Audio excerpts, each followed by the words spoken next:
Ako po si Police Colonel Eduardo Asierto, isang pulis na nais lang kampanan ang kanyang tungkulin sa bayan.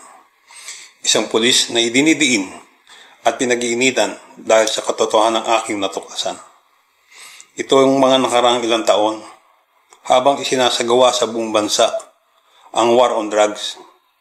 Nakita natin na marami sa mga ordinaryong kababayan natin ang namatay ng walang laban.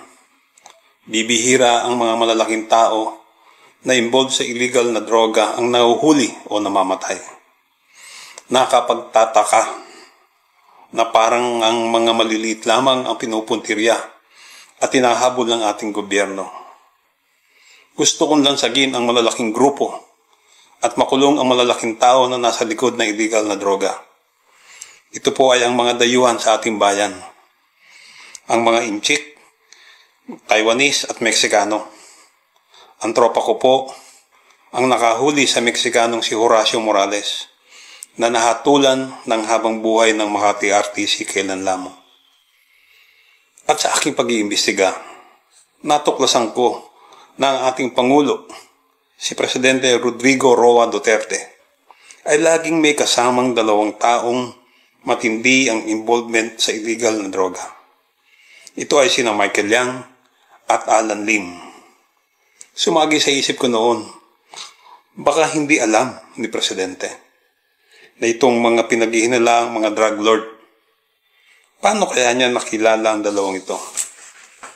Si Michael Yang, alias Dragon, alias Hong Ming Yang, ay dati nang involved sa operasyon ng isang clandestine shabu laboratory sa Domoy, Davao City. Si Michael Yang din ay involved sa pag-import at tumanggap ng mga sangkap, chemical at laboratory equipment na ginagamit sa paggawa ng shabu. Tropa ko at ang PIDEA 11 ang humuli at lumansag sa shabu laboratory na ito noong December 31, 2004.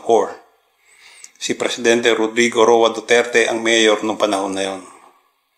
Si Alan Lim naman, na may alias na Wen Li Chen at alias na Ayong, ay may totoong pangalan na Lin Weng Xiong. Naaresto na ito sa loob ng isang clandestine shabu laboratory sa Cavite noong 2003. Itong taong ito ay nakasuhan na rin. Target din si Alan Lim ng PNP Anti-Kidnapping Group dahil involved din ito sa kidnapping for ransom. Itong dalawa na ito, Michael Yang at Alan Lim, ay kasama ng isang nangangalang Johnson Chua, alias Awi, alias Greg Sia. Ang totoong pangalan ni Johnson Chua ay Chung Wai. Siya ang may-ari ng mga iligal na paggawaan ng shabu sa Davao at Cagayan de Oro. May mga warrant of arrest din laban kay Johnson Chua. Nakabase si Johnson Chua sa Macau at China, habang nasa Pilipinas naman sina Michael Yang at Alan Lim. Gumagamit sila ng mga legitimate na negosyo para pagtakpan ng kanilang illegal drug operations. Gumawa ako ng written report ng aking mga natuklasan, kasama ang ilang pictures ni Presidente Duterte at Michael Yang at Alan Lim. Si Michael Yang, si Alan Lim.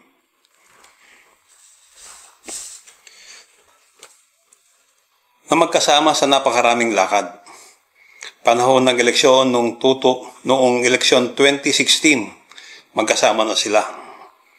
Meron din akong pictures ni Sap Bongo at sina Michael Yang at Alan Lim. Ayan.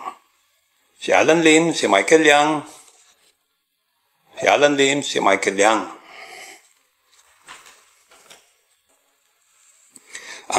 Sa aking pagkakaintindi, mga malapit na kaibigan ni Sap Bongo sina Michael Yang at Alan Lim.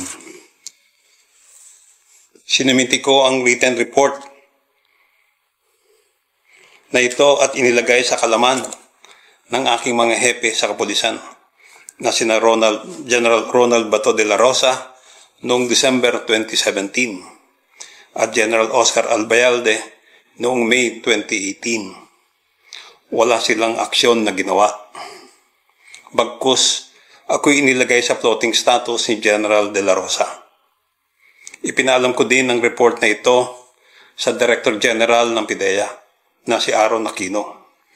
Nag-usap pa kami tungkol dito noong January 2018. Ipapaalam daw niya ang report na ito kay Sap Bongo. Walang nangyari. Ipinalam ko ang report na ito sa ilang opisyal ng Malacanang. Pero wala ding nangyari. Nung humarap ako sa Senado, ibinigay ko rin ang report ko kay Senator Richard Gordon sa executive session. Pero wala ding nangyari. Kung talagang galit si Presidente Duterte sa droga, bakit hindi niya ipinahuli ang mga nasabing taong ito? O pinaimbestigahan man lang? Hindi man nagkulang sa pag-submit ng detalyadong report sa mga taong may otoridad na kumilos at magprotekta sa bayan.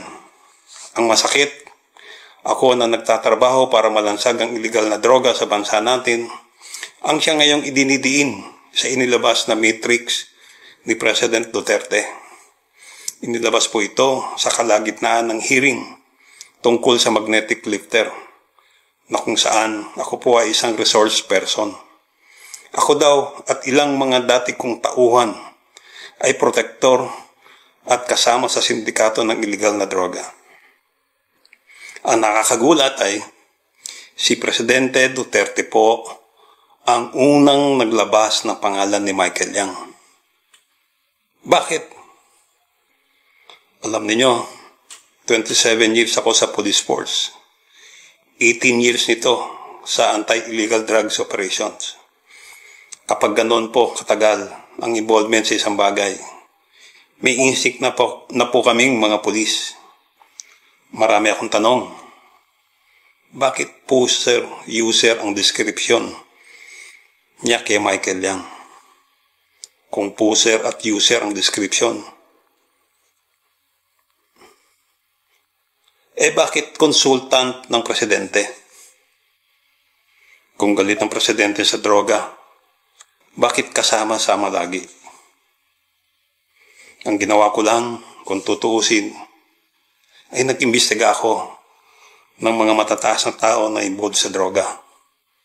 Ako ngayon ang nalalagay sa alanganin at gustong ipapatay sa halagang 15 million pesos. Aaminin ko na ako'y natakot. Pero walang maidudulot ng takot. Kaya po ako nagsasalita ngayon. Nananawagan ako sa lahat ng Pilipinong nagmamalasakit na maging mapanuri, mag-isip. Maraming nangyayari na hindi po tama. Ipagdasal natin ang ating bayan. Sana manaig ang katotohanan. Maraming salamat po. God save the Philippines.